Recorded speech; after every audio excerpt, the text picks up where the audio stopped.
성탄에 아침에 주신 말씀은 마태복음 2장입니다. 1절에서 11절, 12절입니다. 1절에서 12절 말씀을 제가 공부해 드리겠습니다. 신약성경 마태복음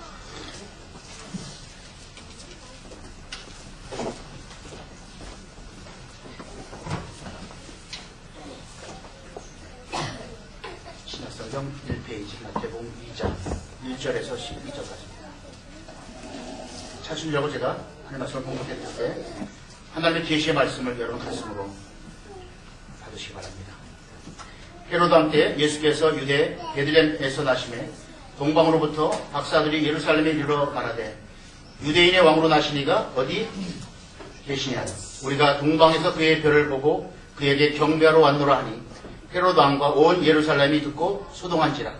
왕이 모든 대제사장과 백성의 서기관들을 모아 그리스도가 어디서 나겠느냐 물으니 이르되 유대 베들레헴이 오니 이는 선자로 이렇게 기록된 바 또 유대 땅 베들레헴아 너는 유대 작은 고을 중에서 가장 작지 아니하도다. 내게서 한 다스리는 자가 나와서 내 백성 이스라엘의 목자가 되리라 하였음이니라. 이에 헤롯이 가만히 박사들을 불러 별이 나타난 때를 자세히 묻고 베들레헴으로 보내며 이르되 가서 아기에게 대하여 자세히 알아보고 찾거든 내게 구하여 나도 가서 그에게 경배하게 하라. 박사들이 왕의 말을 듣고 갈새 동방에서 보던 그 별이 문득 앞서 인도하여 가다가 아기 있는 곳 위에 머물러 서 있는지라. 그들이 별을 보고 매우 크게 기뻐하고 기뻐하더라. 집에 들어가 아기와 그의 어머니 마리아가 함께 있는 것을 보고 엎드려 아기께 경배하고 보배압을 열어 황금과 유향과 모략을 예물로 드리니라.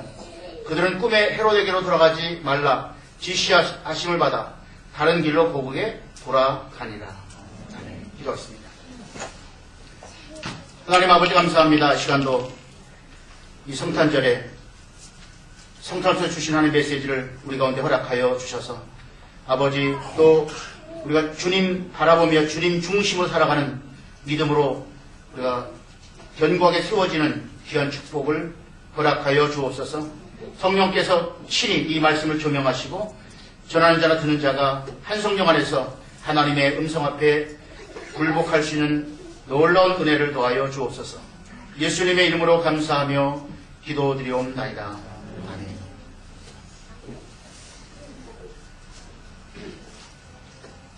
네, 영국의 한 도시에 가족이 전부 크리스마스 휴가를 가고 95세 된 할머니 혼자 집에 있었습니다. 그 집에 노크라는 한 청년이 있었습니다. 산타 복장을 하고 노크를 했습니다. 그래서 이 할머니가 그 청년을 드렸고 그 집에 와서 할머니를 위해서 제가 성탄송을 불러 들어왔습니다. 그래서 세 곡 정도 아주 은혜스럽게 캐롤 성탄송을 잘 불러서 이 할머니 얼마 고마운지 모릅니다. 자기 가족도 사실은 휴가 떠나다고 다 왔는데 전혀 남 모르는 청년이 와서 정말 자기를 위로해주고 정말 하나님을 찬양하는 그런 캐롤성을 해주는 것을 너무 기뻐서 아주 흐뭇했습니다. 그래서 이제 노래가 다 끝나니까 그 청년에게 음료수를 주기 위해서 이제 준비하러 이렇게 들어갔습니다. 열심히 준비해서 할머니가 나왔을 때 그 청년은 사라졌고요. 그 집에 있던 95파운드의 돈을 훔쳐서 도망갔습니다. 이 할머니는 95파운드보다도 크리스마스를 도둑맞았다는 생각에 가슴이 아팠습니다. 사실 오늘 살아가는 우리들은 어찌 보면 크리스마스를 도둑맞은 사람들이 아닌가 하는 생각을 좀 갖게 됩니다. 성탄절이 가까우면 호텔과 유흥업소들이 더 삐까번쩍하죠.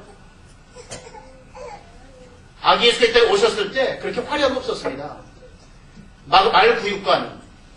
마구간의 그 말구유에 누우신 예수님, 음습하고 냄새나는 초라한 곳이었습니다. 요즘에는 이 성탄절이 너무 화려하게 가죠.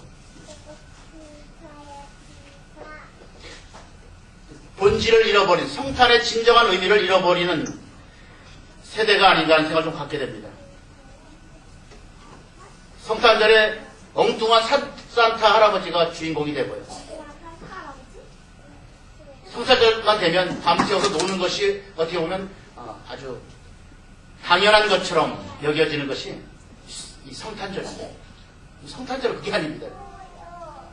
하나님 주신 최고의 선물 예수님을 우리가 우리 가슴에 받았기 때문에 행복하면서 기뻐하면서 감사하면서 찬양하면서 아기 예수 이 땅에 오신 것을 축하드리면서 우리가 주님 중심으로 살아가는 신앙이 다시 한번 새롭게 결단되고 또 다시 한번 하나님 옆에 고백이 되어지는 시간이 바로 이 성탄절이 아닌가 생각합니다.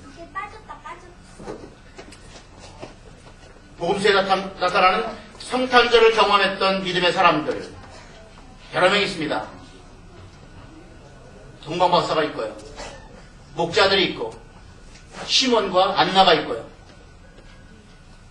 근데 마태복음은 의도적으로 목자 이야기를 빼버리고 동방박사 이야기부터 시작합니다. 정작 이스라엘이 백성들이 메시아이신 예수를 거부했기 때문에 이방인이 멀리 수천 킬로 떨어진 곳에서 와서 그 예수님을 경배하러 와서 경배했던 모습. 성탄은 준비된 자들의 축복의 역사가 나타난다는 것입니다. 오늘 제가 설교 제목을 해서 축복은 준비된 자들의 것입니다. 목자도 그렇고요. 동방박사도 그렇고 시몬과 안나도 그렇고 철저하게 준비된 사람들이었습니다. 오늘 특별히 본문은 이방 사람이었던 동방박사들. 이 동방은 성경에 나오지 않지만 역사적으로 볼 때 페르시아 지역의 사람으로 알려져 있습니다. 페르시아 지역에서 조라스터교라고 배화교라고 이렇게 그랬죠. 거기에 조라스터교를 믿었던 점성가들 중에 몇 사람이었다. 우리 세 사람은 아닙니다. 예물이 세 개라는 뜻이 그런데 우리가 이제 그렇게 오해를 하죠. 꼭 세 사람은 것이라고. 이방인이기 때문에 메시아에 대해서 이해할 수 있는 그런 환경이 없었습니다. 그런데 이 히브리 사람들이 여러 곳으로 흩어져 살았기 때문에 그 사람들의 말을 듣는 거죠. 우리 성경에 보면 우리를 죄에서 구원하실 메시아가 반드시 오시게 되어 있다. 그 소망을 갖고 이 동방박사들이 별을 점성가들이니까 별을 연구하기 시작합니다. 특별한 인물이 나오면 별이 분명히 어떤 예표를 보여준다고 하죠. 그래서 그들이 이제 그 페르시아 아주 먼 땅에서 그 별을 따라서 지금 이제 베들레헴까지 온 장면이죠. 그리고 아기 예수가 태어난 그 말구요 그 앞에 그 별이 서게 되었고 그곳에 가서 동방박사들이 경배하는 장면이 보여지겠습니다. 오늘 저는 축복은 준비된 자들의 것입니다. 순간 준비된 사람들의 하나님께서 부어주신 은혜라는 것을 다시 한번 기억하면서 첫 번째는 하나님의 때가 중요하다. 오늘 본문에 보면요. 마태복음 2장 1절에 보면 헤롯 왕 때 헤롯이라는 왕은 로마의 그 줄리어스 시저라는 로마의 황제한테 뇌물을 주고 결국 그 나라 그 지역의 분봉왕이 된 사람입니다. 굉장히 악질적인 사람입니다. 이두메 사람인데 에서의 후손들입니다. 에서의 후손입니다. 그 헤롯에 예수께서 유대 베들레헴의 나심에 그러니까 하나님의 때에 예수님께서 이 땅에 오셨다. 전도 3장 1절에 보면 천하의 범사가 기한이 있고 모든 목적이 이룰 때가 있나니 그래서 모든 때에는 반드시 목적이 있다. 사도 바울이 갈라디아 4장 4절에서 이렇게 선했습니다. 때가 참에 하나님이 그 아들을 보내사 여기에 여자에게 나게 하시고 율법 아래 나게 하신 것은 율법 아래 있는 자들을 속량하시고 우리로 아들의 명분을 얻게 하려 하십니다. 때가 참에 예수님께서 이 땅에 태어났습니다. 하나님께 쓰임받는 사람의 특징은 하나님의 때를 알아야 되는 거예요. 분별할 줄 알아야 된다는 것이죠. 때를 아는 것을 시켰습니다. 기도 많이 하시고 성령의 이끌으심을 받을 때 하나님 때를 알 수 있습니다. 동방 목사는 이방 땅에 있었던 사람입니다. 하나님을 경배했던 사람도 사실 아닙니다. 하지만 그들이 정말 메시아가 온다는 소식을 듣고 나름대로 열심히 연구한 결과 어떤 별이 그 메시아가 나타날 때 분명히 징조가 나타날 것이다. 그래서 그 별을 따라서 이곳에 왔는데 그 때가 바로 하나님의 때였다는 것입니다. 어제 국민일보에 보면 이 동방 박사가 본 별, 그 별을 뭐라고 하죠? 본문에서요?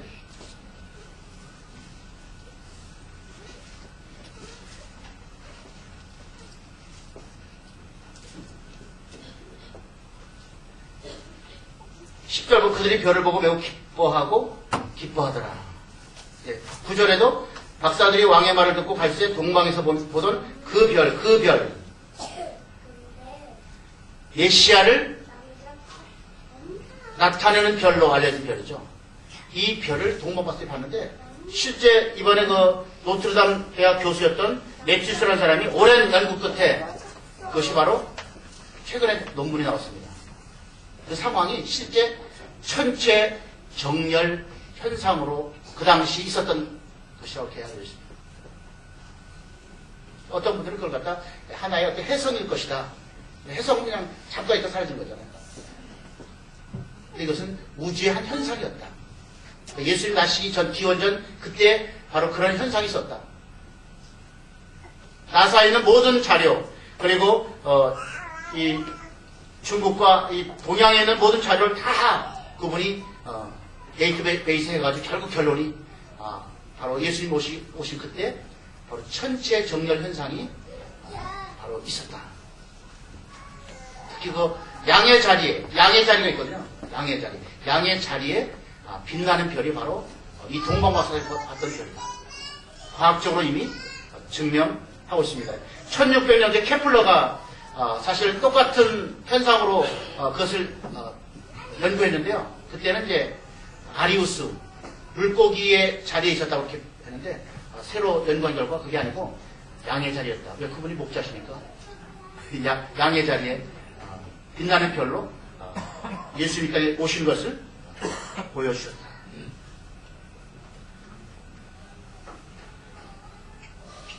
우리 신앙생활할 때 하나님의 축복받는 사람, 믿음의 사람의 특징은 하나님의 때를 아는 지혜가 있어야 된다. 정작 그 땅에 있는 사람들은 아기 예수가 오신 것을 잘 알지도 못하고 오히려 아기 예수를 죽이려고 했죠. 헤롯은.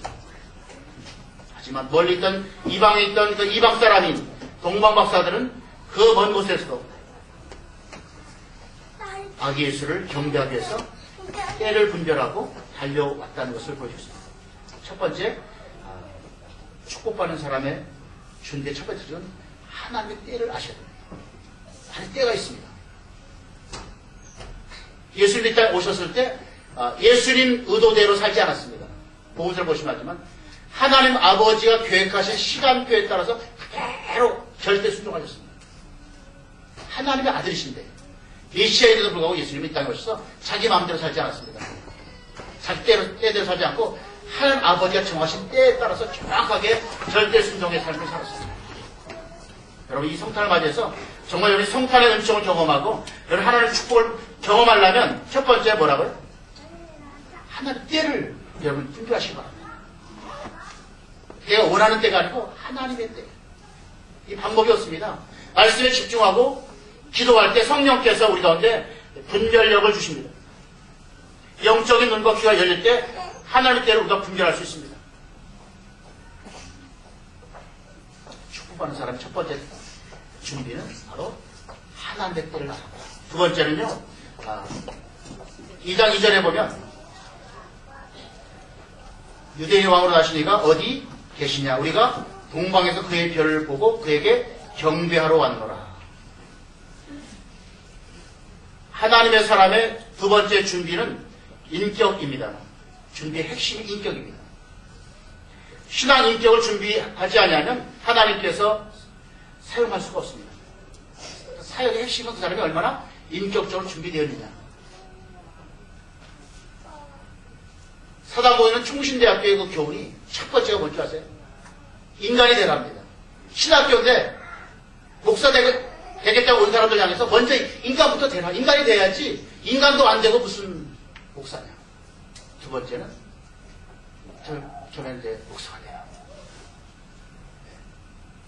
두 번째는 학자가 되라. 아니, 두 번째는 그 성도가 되라. 뭐 예수 믿고 구원받으니까. 인간이 되고 두 번째는 성도가 되라. 예수 믿고 먼저 구원받아라. 세 번째는 목사가 되라. 양을 치기 위해서는 목자의 신경 가지고. 네 번째는 학자가 되라. 평생 동안 목사는 말씀 공부를 해야 되기 때문에 평생 이 말씀을 전문적으로 프로답게 연구하는 그런 학자가 되다. 그것이 가장 중요한 것이 뭐냐면 첫 번째 인간이 되다. 인간이 안 되고 여러분 우리가 은사 받으면요 방언하면서도 사람 상처 주고요. 신의 은사 가지고도 사람들에게 상처 많이 줍니다. 먼저 인간이 돼야 돼. 인격이 돼야 돼. 신앙 인격이 준비돼야 하나님께 쓰실 때 그렇게 해서 역사 나타나는 것입니다. 이 동방박사들은 인격적으로 구비된 사람으로 보입니다. 그렇게 멀리 그들은 오직 메시아를 경배하기 위해서 달려왔습니다. 쉬운 걸음이 아닙니다. 몇천 킬로니까 참으로 힘들고 어려운, 그 당시에는 뭐 지금까지 무슨 비행기가 있는 것도 아니고요. 많은 자동차들 없지 않습니까? 결국 약대 타고 올 텐데 얼마나 힘들겠습니까? 하지만 정말 하나님을 사랑하는 믿음을 가지고 준비된 신앙 인격을 가지고 그들은 철저하게 예수 그리스도를 향해서 경배하기 위해서 달려왔던 모습을 보여주고 있습니다. 그래서 우리가 인격이 준비되려면 하나님은 두 가지를 통해서 되게 역사하십니다. 첫 번째는 고난을 통해서 우리가 인격을 준비시킵니다. 처음부터 인격 좋은 사람 없습니다. 다 개떡같습니다. 저도 개떡같습니다. 하나님 보실 때 참 저런 사람은 어떻게 되었을까? 그렇습니다. 그러니까 정말 우리가 이 고난을 통해서 내가 다 만들어지는 것입니다. 다듬어지는 것입니다. 나의 모난 성품들이 깎여집니다.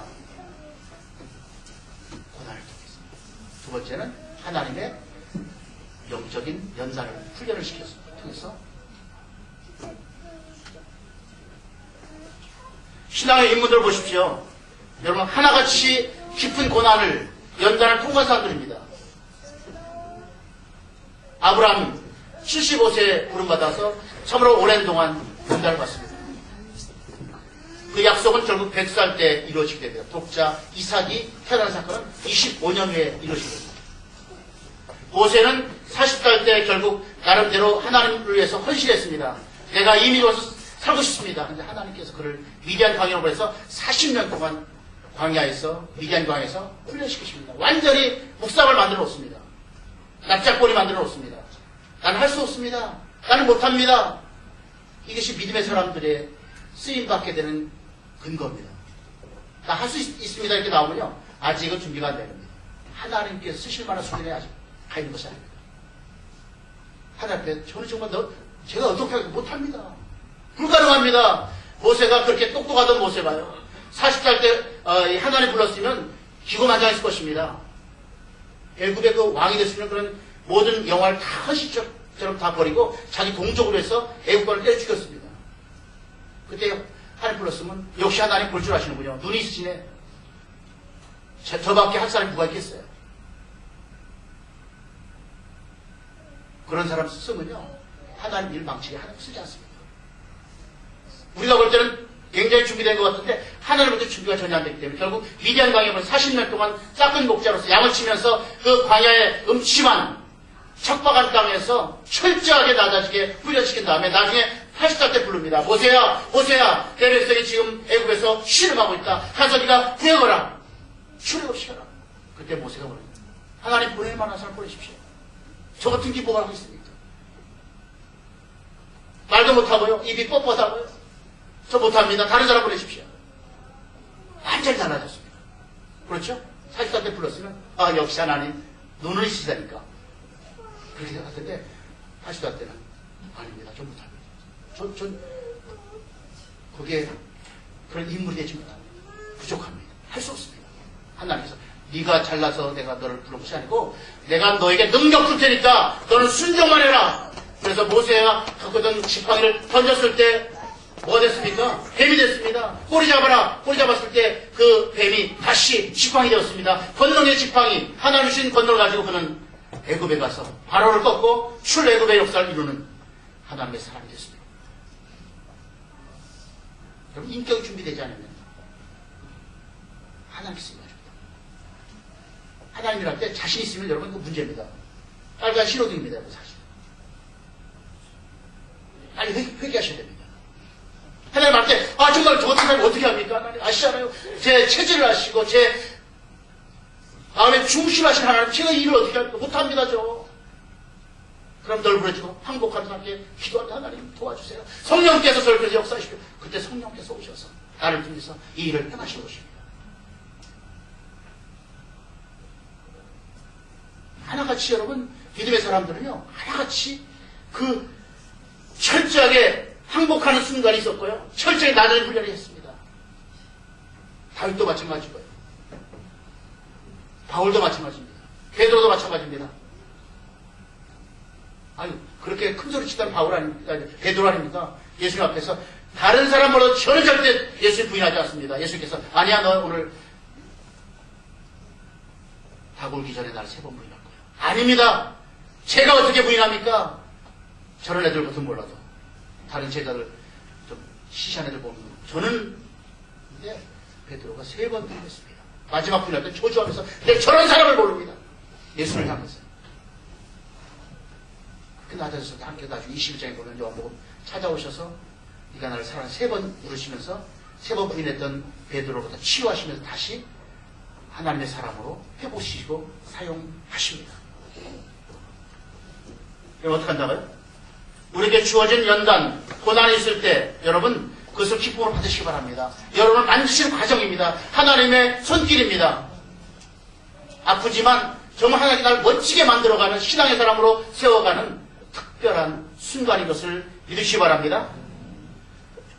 로마서 5장 3절 4절에 보면 가만히뿐 아니라 우리가 환난 중에도 즐거워하나니 이는 환난은 인내를, 인내는 연단을, 연단은 소망을 이룰 줄 알미로다. 아멘.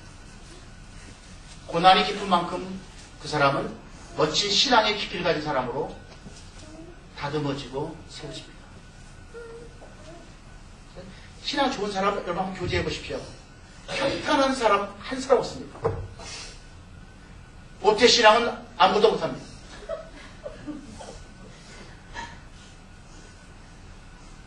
엄마 뱃속에서 뭐 들을 일지 모르겠지만 못하죠. 그렇지만 고난을 통과해야 됩니다. 실제로 고난을 통과해서 믿음이 정글 같은 믿음이 되는 것이지 여러분 그냥 어깨 너머로 가만히 이렇게 바라보다가 좋은 믿음 된 사람 한 사람도 없습니다. 여러분 그 믿음 된 사람 한번 그 사람 살펴보면요 무지하게 아픈 고통이 있습니다. 엄청난 고난의 사건들이 있습니다. 자기 아들이 암으로 죽는 사람도 있고 자기가 철저하게 자기 자신의 몸이 망가져서 장기를 떼어내기도 하고요. 어떤 경우는 다리가 잘라지기도 하고요. 그럼 고난을 통해서 정 같은 믿음으로 하나님께서 세우십니다. 그래서 여러분 축복받는 사람의 두 번째 특징이 뭐라고요? 인격이 준비됩니다. 그 인격은 뭘로 준비되느냐? 바로 고난을 통해서 하나님의 특별한 연단을 통해서 우리를 준비하십니다. 로마서 8장 18절에 보면 현재 고난은 장차 우리에게 나타날 영광과 좋게 비교할 수 없도다. 뭐예요? 우리 고난이 장차 나타날 영광과 좋게 엄청난 영광이 있습니다. 지금 고난은 사실 아무것도 아닙니다. 고린도후서 4장 17절에 보면 우리의 잠시 받는 환난에 경한 것이 지극히 크고 영원한 영광에 중한 것을 우리에게 이루게 함이니 지금 이 환난에 경한 것이 결국 영광에 중한 것, 놀라운 것을 우리에게 이루는 과정임을 분명히 선언하고 있습니다. 여러분들이 신앙 인격을 구비하는 축복이 넘치기 바랍니다.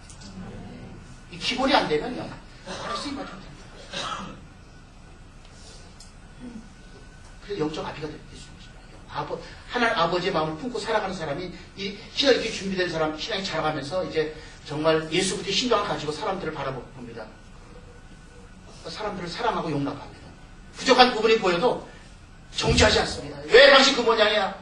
아니고 아직도 믿음이 약하니까 저분이 좀 저렇게 힘들구나. 말 한마디 격려하고 그 사람을 좀 안아주고 사랑해주고 예수의 신당 가지고 하게 되는 거죠. 그러니까 이제 그런 준비가 안 되면 정지하게 됩니다. 왜 저렇게 못하는 거야? 왜 저 사람 저 모양이야? 저 사람 안 되겠네.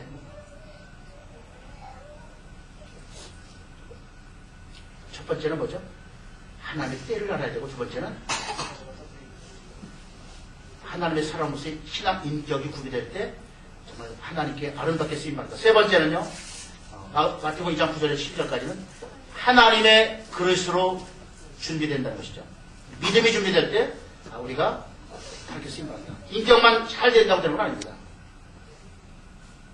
역사는 믿음의 역사이기 때문에 우리가 인격적으로 잘 준비되고 거기에 하나님 믿음이 큰 믿음이 들어갈 때 역사가 나타나게 있습니다. 오늘 세 가지인데요. 첫 번째는요, 이 동방마사 갖고 있었던 믿음의 세 가지. 첫 번째는 헌신이 있었다. 헌신. 생업 다 포기하고 그 수천리 길을 정말 예수님, 아기 예수님 경배하기 위해서 그는 다 포기하고 왔습니다. 예배는 단순한 종교의식이 아니고 예배는 생명을 거는 것입니다. 여러분, 예배에 성공하는 것은 그거입니다. 정말 내가 이 예배 오늘 한 번으로 끝나는 것처럼 할 수 있는 건 최선을 다해서 한번 정열을 높을 사람에서 하나님께 예배해 보십시오. 졸음이 어디겠습니까? 졸음이. 지각이 왜 있겠습니까? 정말 오늘 내가 이 예배를 통해서 하나님 만나고 하나님 주신 축복을 누리겠다. 하나님을 내가 정말 존귀하게 높이고 하나님의 임재를 경험하겠다. 올인하는 것입니다. 우리.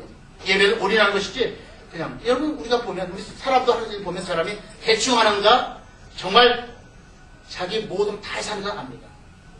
부족해도요 자기 할 수 있는 거 최선 하면 감동 줍니다. 하지만 실력이 있고 재능이 많은데도 얼렁뚱땅 대충 설렁탕 먹었는지 설렁설렁 이렇게 나가면요 감동 못 줍니다. 하나님 앞에 감동 안 됩니다. 하나님 중시를 하시는데 우리가 얼마나 재능이 있고 우리가 얼마나 실력이 있는가 그건 둘째 문제입니다. 내가 가지고 있는 믿음 가지고 내가 얼마나 하나님 앞에 최선을 다해서 베스트를 다해서 나를 하나님께 드릴 수 있는가. 내 마음을 드리고 몸을 드리고 내 시간을 드리고 내 물질을 드리고 내 재능 드리고.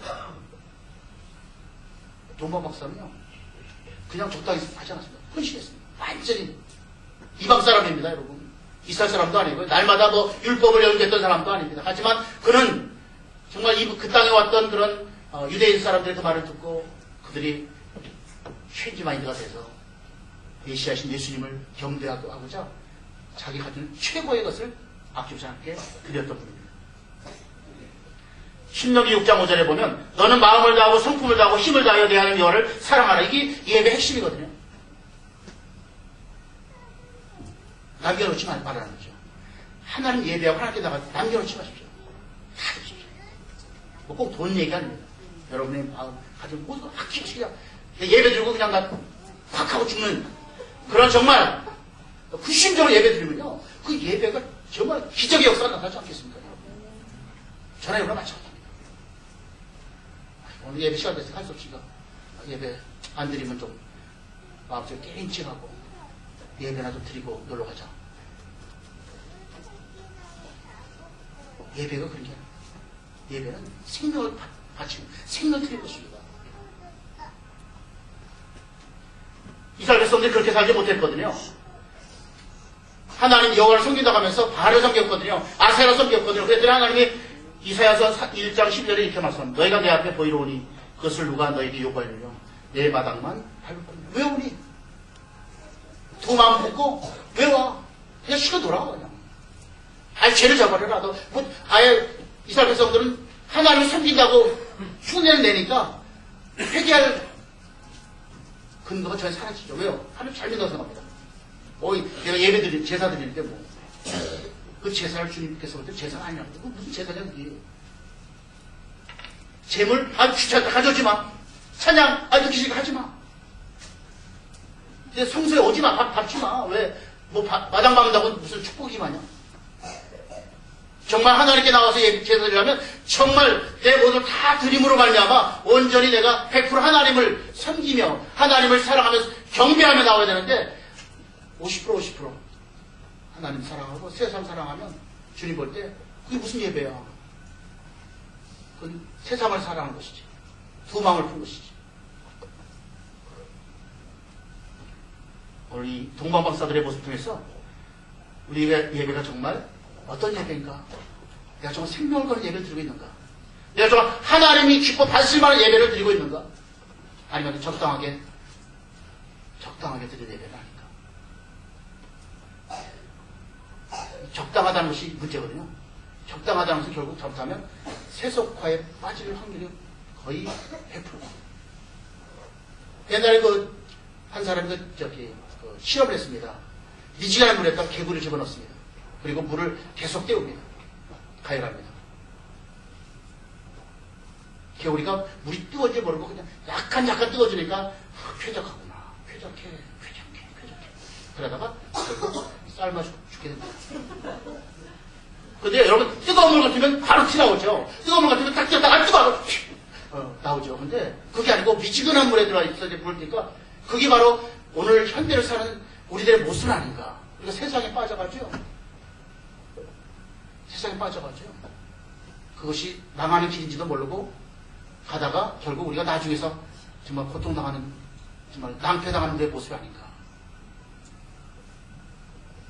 동방박사는 첫 번째로 뜨거운 헌신이 있었습니다. 올인했습니다. 두 번째는요, 동방박사는 예물이 있었습니다. 예배에는 반드시 예물이 있어야 됩니다. 재물이 없는 제사가 없죠. 제사들도 재물이 없이 제사가 안 되잖아요. 아시죠? 그런데 제사는 재물이 없이 제사가 안 됩니다. 아예 성립이 안 됩니다. 아니, 그 죄를 해결해야 되는데, 죄를 해결하면 지금은 이제 우리가 예수님이 나를 위해서 죽었기 때문에 예수님이 해결했지만, 그 당시에는 아직 예수 오시지 않았기 때문에, 재물에게 대해, 아쉽습니다. 제가 죄에 따라서 이제 염소를 말씀드리면, 염소한테 머리에 손 얹고, 내 죄가 이제 너한테 다 갈지어다. 전달하고, 이제 그것을 제사 앞에서 잡습니다. 그게 제사입니다. 그래서 그 죄가 하나님 받으실 만한 그 재물이 되면, 그 나의 죄가 하나님 앞에 잠정적으로 해결되는 것입니다. 지금 예배는 제사와 다릅니다. 지금은 우리는 이미 예수님이 십자가에서 완전한 제사를 드렸기 때문에 모든 게 다 해결됐습니다. 죄가 깨끗하게 사함받았습니다. 믿습니까? 하나님 자녀가 됐습니다. 우리는 제사가 아니고 감사하고 하나님 앞에 찬양하는 거죠. 주님, 저를 위해서 십자가에서 그 고통당하시면서 내 죄를 해결하셔서 제가 오늘도 구원받은 감격 가지고 하나님의 자녀로서 영생 누리며 살아가게 하신 주님을 찬양합니다.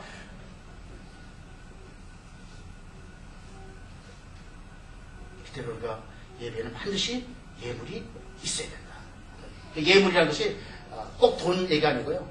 내 마음이 들어가야 되고요. 내 신앙 고백이 들어가야 되고요. 삶이 들어가야 되고요.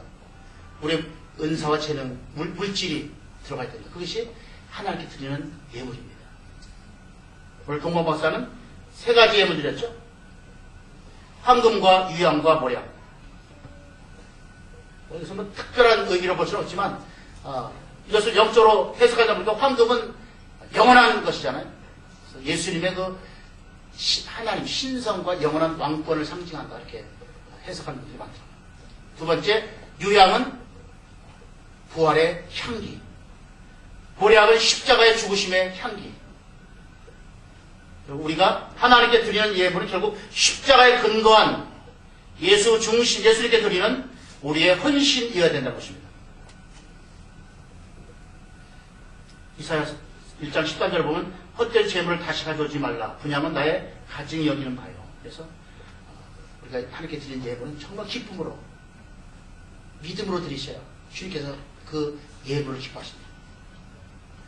제가 초신자 왔을 때 처음에 그래서 이야기 꼭 합니다. 헌금에 너무 부담 갖지 마십시오. 헌금 부담 갖고 정말 기도하십시오. 나에게 정말 하나님께 드릴 수 있는 마음, 믿음 달라고. 그래서 이 헌금 드릴 때 정말 부담이 아니고 기쁨으로 드릴 수 있도록 하나님 내 마음을 좀 감동, 그것이 필요합니다. 그게 예물입니다. 할 수 없이 드리면요, 드리긴 드렸는데 역사는 별로 안 나타납니다. 여러분 그 복음서에 보면 바리새인과 서기관들이 11조 많이 했습니다. 엄청난 도를 했습니다. 하지만 예수님께서 그들의 11조에 대해서 별로, 그들의 헌금에 대해서 별로 언급하지 않았습니다. 하지만 그 과부가 던진 연보에 어떤 두랩돈, 지금 말하면 한 2, 3천원밖에 안 되는 돈인데 그 과부가 그게 전부였거든요. 생활비. 그것을 드렸을 때 예수님께서 정말 칭찬했습니다. 저 믿음으로 드린 귀한 여정들의 그 헌신을 주님께서 축복하십니다. 여러분도 좀 그런 경험이 있습니까? 저는 그 신학교 다닐 때 돈도 별로 없었고요.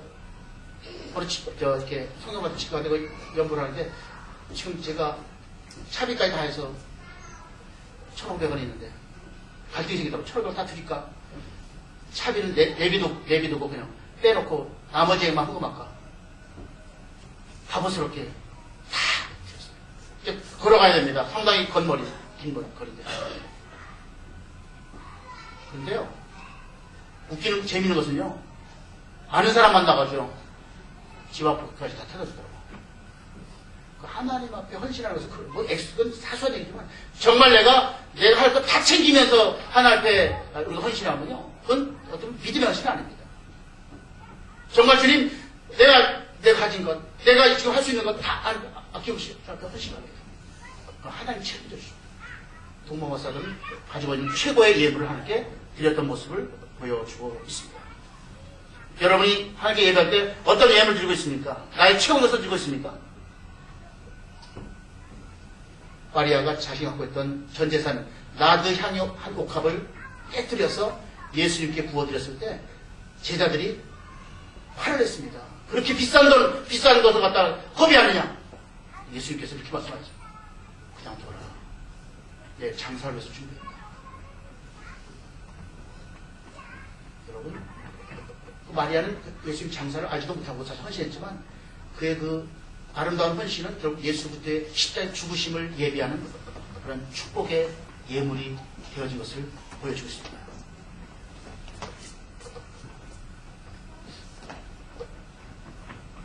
거기다 하나님께 드릴 때 액수 문제가 아니고 정말 내가 마음을 담고 하나님께 정말 예물 드리고 있는가. 동방박사들은 자신들의 그 신앙의 마음을 다 잡았습니다. 황금과 유향과 모래. 그 당시에는 굉장히 귀한 것들입니다. 구하기 어려운 것들입니다. 하지만 그들은 아기 예수께 경배하기 위해서 이 예물을 하나님께 드렸던 모습을 성경은 분명하게 선하고 있습니다. 여러분, 믿음으로 승리하려면 이 예물 드리는 것을 통과하셔야 됩니다. 이 통과가 안 되고는 진정한 하나님의 축복을 줄 수 없습니다. 세 번째는 순종이 있었습니다. 2장 12절이죠. 그들은 꿈에 헤로데에게로 돌아가지 말라 지시하심을 받아 다른 길로 고국에 하나님께서 꿈에 동무선 헤롯이 얘기했잖아요. 너 찾기만 하면 나한테 얘기해. 나도 예수께 경배할게. 동방박사들이 헤롯의 속셈을 모르기 때문에 가서 말할 수 있거든요. 그 베들레헴 거기 가니까 아기 예수 태어나서 우리가 경배했습니다. 그럼 깨끗하게 갔는데 헤롯이 죽이는 거죠. 하나님께서 그 동방박사 꿈에 나타나서 헤롯에 가지 말고 다른 길로 가라. 하나님의 음성 앞에 동방박사들이 순종했어요.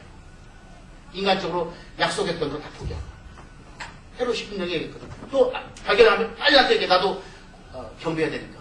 하지만 하나님께서 꿈에 알려준 그 하나님 음성대로 순종하는 삶으로 나갔던 것입니다.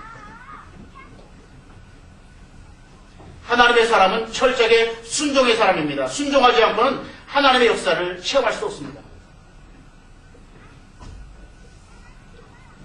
그래서 여러분들이 철저하게 순종하는 사람. 오늘 세 가지죠. 정말 복 받는 사람의 세 가지 준비. 첫 번째는 하나님 때를 분별하고, 그 다음에 또 인격적으로 준비되고, 세 번째는 이제 믿음을 준비하는데 그 믿음의 세 가지. 첫 번째는 헌신은 열정을 가서 다 던지는 믿음을 가지고 올인하는 믿음을 가져야 된다. 두 번째는 정말 내가 지금 최상의 것으로 하나님께 예물을 드려야 된다. 쓰레기 드리면 안 됩니다. 그냥 남은 찌꺼기 갖다 드리면 안 됩니다. 11조 할 때도 그러니까 여러분 쓰다 남고 하지 마시고요. 딱 11조 할 수 있는 믿음이 생기면 딱 먼저 나한테 하나님이 주신 축복이 임하면 먼저 10분에 딱 구해서 먼저 딱 놔야 됩니다. 완전히 다릅니다. 그냥 쓰다가 참 11조 해야 되겠네. 다 쓰고 이제 다시 그냥 어서 구해다가 11조 이렇게 하지 마시고요. 여러분 그 최고의 재벌이었던 록펠러가 어릴 때부터 엄마가 키울 때 아예 주머니 주게 만들어줬습니다. 어릴 때부터 12조 가격이었거든요. 10센트 주니까 너 1센트는 그 하나님 거니까 그 12조 여기 주머니 넣고 나머지는 9센트 너희 주니까 그거 가지고 이제 네가 용돈합니다. 그래서 그 주일날 가면 그 11조 연보에 있는 것은 그래 하나님께 드렸습니다. 그게 훈련이었습니다. 가난했던 록펠러가 세계 최고의 재벌이 돼서 수많은 사람에게 영향력을 끼치는 사람이 됐을 것은 철저하게 하나님 중심으로 살았던 그의 믿음에 있음을 여러분 믿으시 바랍니다. 여러분 세 번째는 순종해야 됩니다. 순종을 하려면 어떻게 되죠? 순종이 안 되는 이유는 하나님의 말씀으로 받아들이지 못하기 때문에 순종이 안 됩니다. 말씀에 세 가지 있다고 제가 설명드렸죠. 첫 번째 뭐가 있죠? 기록된 말씀, 성경. written word. 두 번째는 선포된 말씀, spoken word, 설교. 세 번째는 living word, 살아계신 예수님, 사실 하나님의 말씀.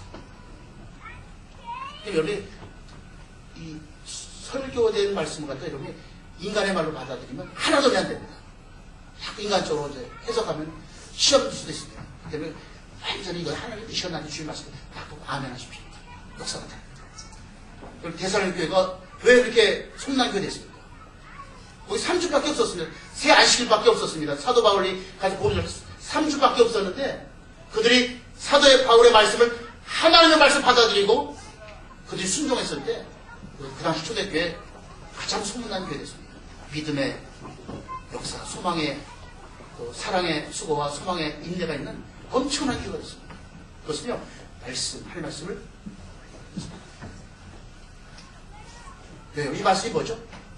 축복의 씨앗입니다. 이 말씀은 생명의 씨앗입니다. 이 말씀은 치유의 씨앗입니다. 이 말씀은 회복의 씨앗입니다. 이 말씀은 은혜의 씨앗입니다. 여러분 놓치면 아무 소리입니다. 이건 저도 마찬가지입니다. 제가 선포하지만 저도 이 말씀 붙잡고 이 씨앗을 붙잡고 저도 기도하고 순종할 때 저도 축복받습니다. 여러분들이 특히 주일 설교라든가 이 목회자들 전자들 설교 정말 그냥 인간으로 하는 것이 아니고 기도하면서 하나님의 말씀을 선포하기 위해서 몸을 쳐서 하고 있기 때문에 그때 바로 하나님의 말씀을 받아들이면 그 말씀이 내 안에서 100배, 60배, 30배 놀라운 결실로 나타날 줄로 믿으시 바랍니다. 준비된 사람에게 성탄의 은총이 부어진다. 믿으시 바랍니다. 세 가지 여러분이 하늘대로 분별하시고 신앙 인격이 준비되시고 그리고 하나님이 원하시는 믿음으로 여러분이 살아갈 때 그 믿음의 세 가지는 첫 번째는 헌신, 뜨거운 열정이 있어야 되고 두 번째는 정말 최상의 예물, 두 번째는 철저한 순종. 그때 하나님 여러분께서도 기가 막힌 역사를 이루어 주실 것을 믿으시 바랍니다. 오늘 동방박사들은 준비된 사람으로 정말 이방 사람에서도 불구하고 아기 예수를 갖다 경배하는 축복의 사람들로 오늘 성경에 증가되어 있습니다. 이 성탄을 맞이해서 저와 여러분들이 정말 준비되어서 동방박사처럼 아기 예수를 우리가 경배하며 찬양하며 그 아기 예수를 우리가 사랑함으로 말미암아서 정말 우리 인생 전체가 하나님의 은혜 가운데 멋지게 쓰임받는 축복의 인생이 되시길 주님으로 축복드립니다. 기도하겠습니다.